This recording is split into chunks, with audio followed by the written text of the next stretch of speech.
What's up guys, and welcome back to my channel, and today we're going to be reviewing the weekend's Undisputed Heavyweight Championship fight between Tyson Fury and Oleksandr Usyk, plus the undercard, and get straight into it. Wow, what a night of fights, what a main event, unbelievable, and we now have the best heavyweight on the planet named and crowned, and that is Oleksandr Usyk. Usyk is now undisputed heavyweight champion, as well as previously being undisputed cruiserweight world champion. Wow, what a fighter. And to get straight into it, really, he is arguably the best boxer of our time, I could say, and he goes down in the annals of history as one of the best ever boxers. He's pound for pound #1 now. He was undisputed at cruiserweight, undisputed champion at heavyweight. He's done the biggest weight jump in boxing, cruiser to heavyweight, beaten what many thought was the best heavyweight on the planet. He's gone up and defeated someone 6'9", over 40 pounds heavier than he is, and put in the best performance of his career, and maybe one of the best ever championship performance from any fighter ever when you get into it. And yeah, let's get straight into it, into the details. So it was actually a split decision. Questionable whether it was actually a split decision, but we'll get into that. The judges had it 115 to 112 to Usyk. Another judge had it 114-113 Fury, and another judge had it 114-113 to Usyk, crowning him undisputed champion. My own personal scorecard, as I scored it throughout the fight, I had the fight 114 to 113 for Usyk. So happy with the result. But yeah, let's get into it. I can straight off the bat saying to people I was watching with, the only way I could see Tyson Fury, and I'd allow it, if it was him by 1 point. Any more than 1 point for Fury, this is straight robbery. But I can see the way I scored it, there's a couple of rounds you could give the other way. But 115, 112 Usyk, fine. 114, 113 is obviously why I had it. But happy Usyk got the win, because I mean, that's one of the main talking points is round number 9. Fury getting a standing count from the referee, but should it have been a knockout? Should the fight have been stopped? The referee allowed Fury at least 20 seconds of unanswered clean punches after Usyk wobbled him. I think it was a big, it was a combo, and I think it was the left hand that landed after previously breaking or looking to have bloodied, maybe broke Fury's nose in the 8th round, which started this comeback for Usyk. So if you start at the beginning, I gave Usyk the first 2 rounds, and yeah, Usyk just took the centre of the ring. Fury showboating a bit, and maybe that came back to bite him in the arse a bit later, because as getting to the end of the second round is the only time he started to start popping that jab out, but it was too late for him to for me to give him the second round. So Usyk took the first 2, but if he didn't showboat and maybe pop the jab out a bit earlier, that extra round wins him the fight and makes him undisputed champion. So was the showboating necessary? I know it's part of his persona and how he fights, but if you look at it in detail, every round breakdown, he didn't need to showboat, and if he didn't, and he got the jab out, which he eventually did, which led me to giving him 5 rounds in a row, he was dominating the fight. If he just did that 1 round earlier, he wins on the scorecards, and maybe he's punching himself about that, who knows. But yeah, so we get into the 3rd round. Fury starts popping that jab out, end of the second, and then by the 3rd round, from the start of the round, he's popping that jab out, and like I said, 5 rounds in a row for Fury, easy. It was getting to the point where I was like, wow, there's levels to this game, and Fury looks levels above Usyk. He's dominating him, popping that jab out, he's landing, the body shots are landing, and then instead of the body shot, you go the uppercut. Well, Usyk's hands were down, he's landing those fairly clean, and it was like, Usyk, what you got left? Usually he starts off slower, but Usyk looked like he was getting beaten around that ring by Fury. Fury was dancing around him, and yeah, up until the 8th round, I think it was just at the end of the 7th there, I think it was end of the 7th, there was a videos come out of Usyk. He had the crucifix necklace, and his coach asked him if he wanted it, and he said yes. He did a prayer, kissed the cross, came back out, and must have given him the motivation, because in the 8th round he landed a big left hook straight onto Fury's nose, which bloodied it up, like I said. Put Fury in the back foot, maybe spooked him a bit, like there's some real power there. And Usyk, this was the start of the comeback. Round number 8 was Usyk's first since the second. And then we get into the round 9, which I mentioned earlier, a 10-8 Usyk. Like I said, Usyk landed a big combination, a big left hook. Fury rocked back, looked wobbled, shaken. And for me, I think I thought this during the fight. He's taken punches from Wilder and Ngannou, supposedly two of the biggest punchers in, well, for Ngannou as well, but in the heavyweight division. He's taken those, but he's gone down for those and got back up on strong legs, as shown in that first Wilder fight. He got up able to continue from the biggest shots, biggest knockdowns we've seen. So he's obviously got a good chin, but this, I've never seen him like this before. This wasn't like a flash knockdown and him getting back up and looking fine like we've seen before in the Ngannou fight, even that. This was him discombobulated. He was all over the place, his legs were jelly. He was bouncing from each corner to the next, each side of the ring, bouncing off the ropes, bouncing into the other ones. Probably was on all 4 sides of the ring, touched those ropes multiple times until he fell into one of the corners. I don't know if it's the red or blue corner or a neutral corner, but he fell down and held onto the ropes, which means the refs counted him out, gave him a, what am I saying? It gave him a standing count. Obviously Fury made it because it was the end of the round, so arguably Fury got an extra 20 seconds when the ref could have just called it there. It was, like I said, 20 seconds of unanswered punches. And I've got to say, if that wasn't Tyson Fury, and the ref may have had in the back of the head, obviously the Wilder knockdowns and stuff, if it was the other way around, I think the ref would have stopped it. And I think he's given Tyson Fury the benefit of the doubt here, and questionable whether he should, and maybe we should have crowned Usyk undisputed champ by TKO or KO, and would have been a completely different story. However, he didn't.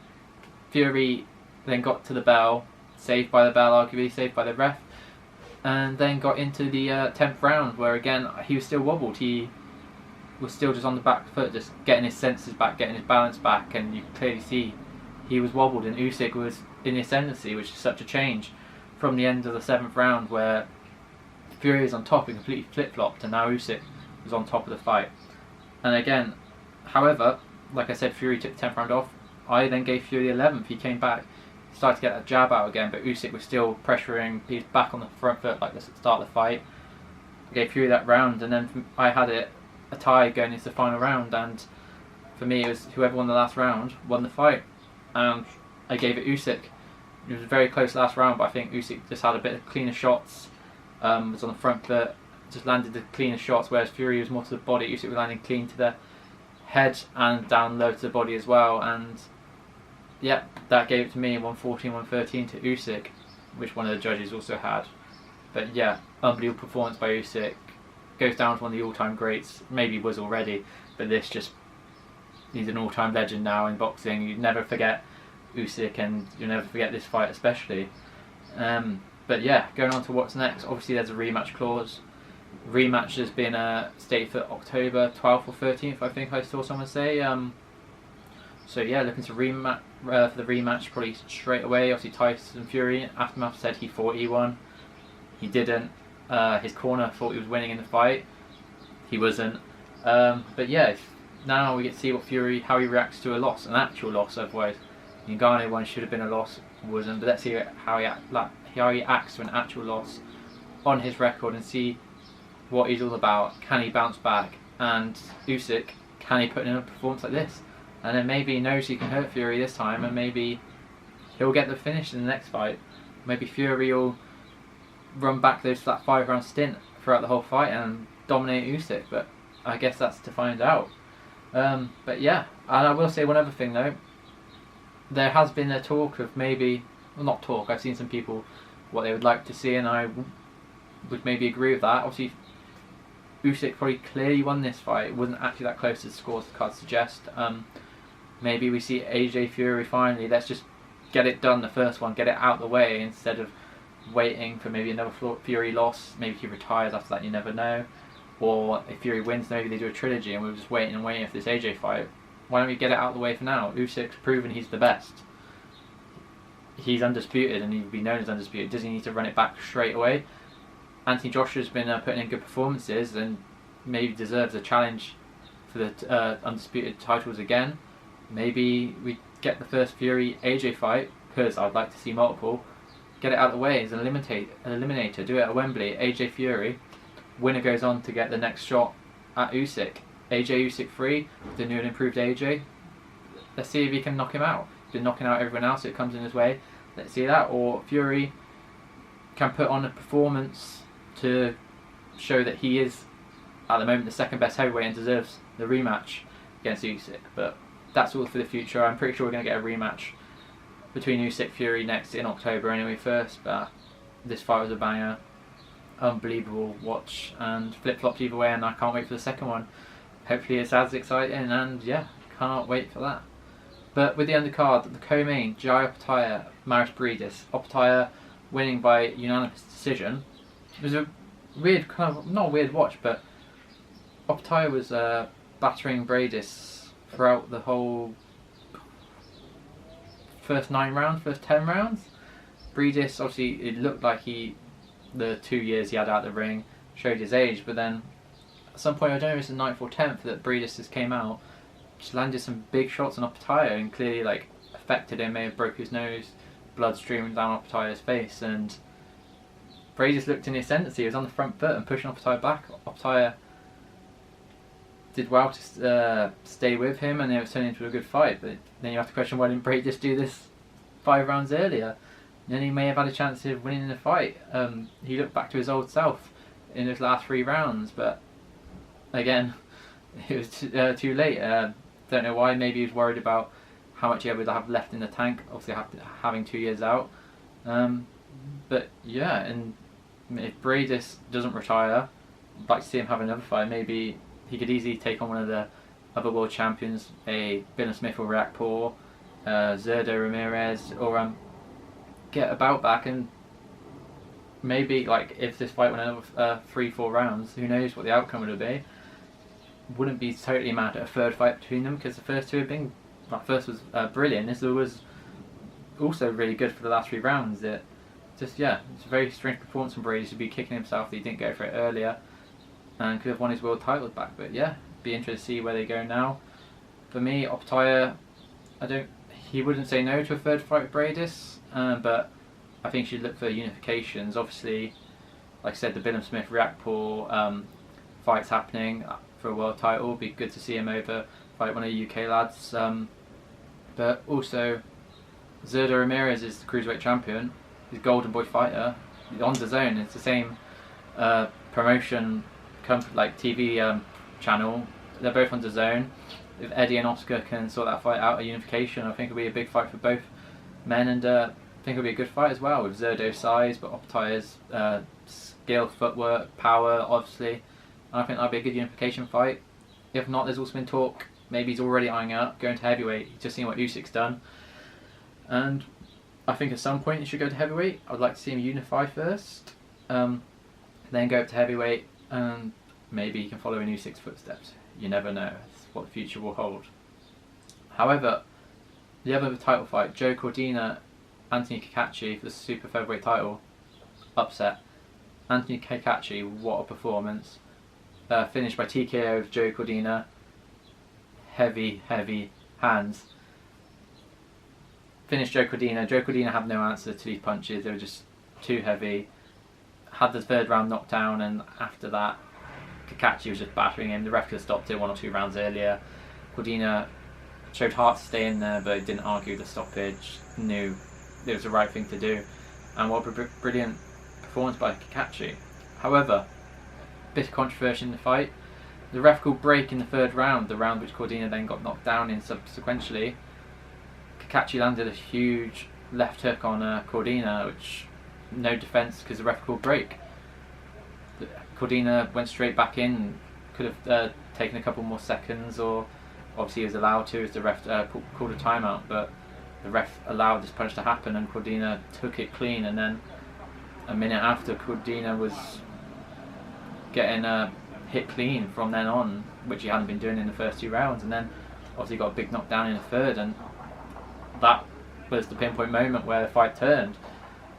Kakashi obviously did brilliantly in the aftermath and deservedly won, but then you have to say there's some doubt in Kakashi's win. So it's why I'd like to see them run it back. Obviously rumoured another 5v5 card, maybe that at Wembley in September with AJ headlining, or even if not 5v5, let's run it back, Cordina Kakashi on that. I think there's a decent fight this time, and see if what Cordina's got, if he can come back from this loss, and if that punch was the one that affected him and turned the fight. We never know, or Kakashi can come back and show his quality, his heavy hands, and remove any doubt from the victory and show he's a legit world champion. And yeah. And one other fight I want to mention off this card is the WBC #1 contenders fight, which was Ajit Caballero against Frank Sanchez. Frank Sanchez coming into this fight as being touted as the next big heavyweight to come out of America. The Cuban fighter obviously fighting out of America now, but with Deontay Wilder on his way out of boxing realistically at his age, who's going to show us the next big American heavyweight contender. Many touted it to be Frank Sanchez, but in fact it's not. Ajit Caballero, again, what a performance. In his last fight against Makhmudov, who was again touted of a big heavyweight to come out of America, obviously by way of America from Russia originally, Caballero destroyed him in 4 rounds. Caballero coming out of just obscurity, 2-time European champion in Germany, obviously that's highly rated, but hadn't fought any big names, and now did that in one of the first Saudi cards, and he's come out again and he destroyed Frank Sanchez. Obviously proved as levels, the body shots, the front footwork, pushing Frank Sanchez back throughout the fight and finished it with body shots. Dropped Sanchez twice in the 7th round, the first combination to the ribs, and then the second, which was the knockout, the fight ender. Sanchez did not get up from the count, was a left jab to the solar plexus, and Frank Sanchez proved he's not about this life at the top level, and Ajit Caballero proved he is. He's defeated 2 boogeymen in a row arguably, and has become the boogeyman of the heavyweight division now himself. He's taken on that role, and it'd be interesting to see who they match him up with next, and who would really want to take that fight. Very risky fight after these 2 great performances. But one name they put forward, if you watched the DAZN stream, Joe Parker was on commentary for this fight specifically, and I think that's a great fight for both of them. Caballero deserves that step up fight. He's proved it now. He's above that C-level heavyweights. He needs to get up to the next level, and Joe Parker is looking for a fight at the moment, and I think that's a brilliant fight to make. It'd be very interesting. 2 good styles, and we think we'd mesh well together, and I think that's the fight to make for them. It'll be a good fight. Obviously Joe Parker could then get that top ranking with the WBC, and for his own career that'd be good, and I think Caballero could get another big scalp on his record, and I think it'll be a really interesting fight to make and to see, and potentially on one of the next Saudi Arabia cards. But yeah, that's it from the Ring of Fire. We now have an undisputed heavyweight champion for the first time in 25 years. Oleksandr Usyk is now one of the GOATs of boxing, and yeah, be looking forward to see the rematch between Usyk and Fury. Hopefully another banger, but that's all for the future. And now I want to thank you guys for watching. I hope you've enjoyed this video, and I'll see you all next time. Goodbye.